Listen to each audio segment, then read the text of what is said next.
Kita bersatu di dalam doa. Terima kasih Allah Bapa kami yang bertahta dalam kerajaan sorga. Sungguh luar biasa kasih dan karunia-Mu hingga hari ini dan sampai saat ini kami masih dalam penyertaan-Mu. Ya Bapa kami yang maha kasih dan maha penyayang, sebentar lagi kami akan mendengarkan sebagian dari firman-Mu. Kami bermohon kepadamu ya Bapa kami, Engkau yang memberkati hati dan pikiran kami, sehingga kami dapat memahami firman-Mu dengan baik dan benar dan dapat melaksanakannya dalam kehidupan kami sehari-hari. Terpujilah namamu sekarang kekal sampai selama-lamanya. Amin.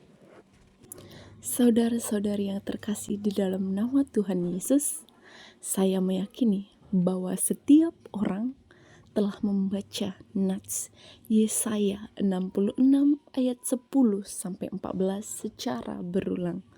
Sehingga pada hari ini kita langsung masuk kepada isinya. Bayangkan sebuah kota yang dulu hidup dan bersinar, kini hanya tinggal puing dan kenangan. Jalan-jalan sunyi, rumah-rumah runtuh. Bait Allah tempat mereka berjumpa dengan Tuhan hanya tinggal reruntuhan yang sunyi. 70 tahun lamanya mereka hidup dalam pengasingan. Jauh dari tanah air, jauh dari bait suci, tangisan mereka menyatu dengan Babilonia. Hati mereka merindukan pulang. Tapi ketika akhirnya kaki mereka menjejak Yerusalem, yang mereka temukan hanyalah kehancuran. Namun justru di tempat reruntuhan itulah Tuhan berbicara. Bukan dengan suara murka, bukan dengan teguran yang menghakimi, tapi dengan suara kasih seperti seorang ibu yang menghibur anaknya. Di tengah luka, Tuhan memberikan harapan. Di tengah kehancuran, Tuhan menjanjikan pemulihan. Di tengah air mata, Tuhan berbisik, bersukacitalah, sebab aku menyertaimu. Satu ilustrasi yang bisa membantu kita memahami nats kita pada hari ini, yaitu kita tahu saudara-saudari bahwasanya setiap anak suatu hari akan meninggalkan rumah untuk merantau, menebus kota-kota asing, mengejar mimpi, mencari arti dari kehidupan. Di tengah hiruk pikuk dunia yang tak selalu ramah, ia belajar bertahan.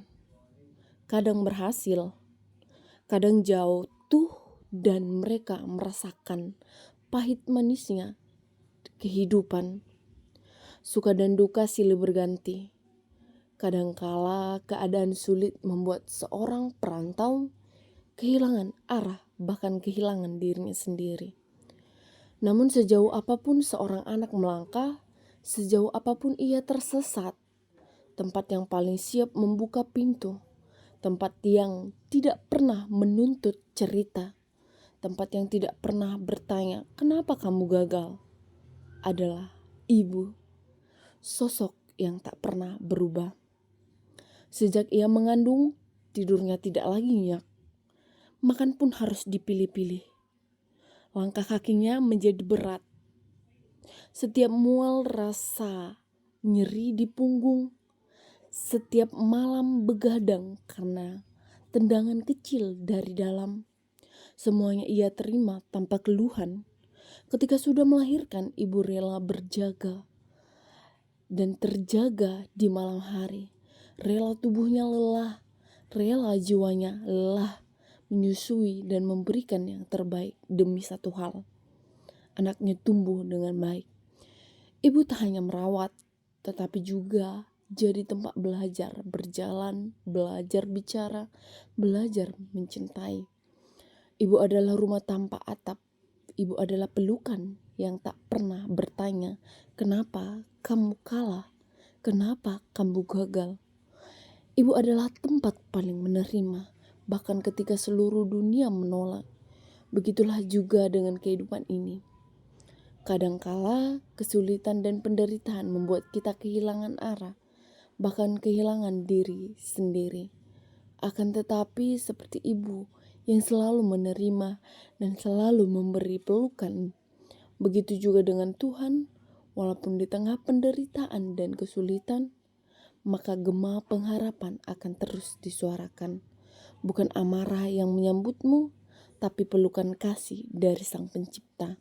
Yerusalem bukan hanya kota, itu adalah gambaran rahim pengharapan. Tempat jiwa-jiwa kembali disusui, dihibur, dan dibentuk ulang oleh kasih. Dalam pelukan kasih itu, luka diubah jadi kekuatan, tangis diubah jadi damai, yang lama ditinggalkan, karena Tuhan sedang menciptakan yang baru dalam dirimu. Ciptaan baru bukan tentang kesempurnaan, tapi tentang hati yang berserah, yang hancur dibentuk ulang, dan yang lelah diberi penghiburan. Amin. Kita bersatu di dalam doa. Terima kasih Allah Bapa kami yang bertahta dalam kerajaan surga. Sungguh luar biasa kasih dan karunia-Mu. Kami masih dalam penyertaan-Mu. Ya Bapa kami yang Maha Kuasa, kami telah mendengarkan sebagian dari firman-Mu. Berkati hati dan pikiran kami, agar kami dapat melaksanakannya dalam kehidupan kami sehari-hari.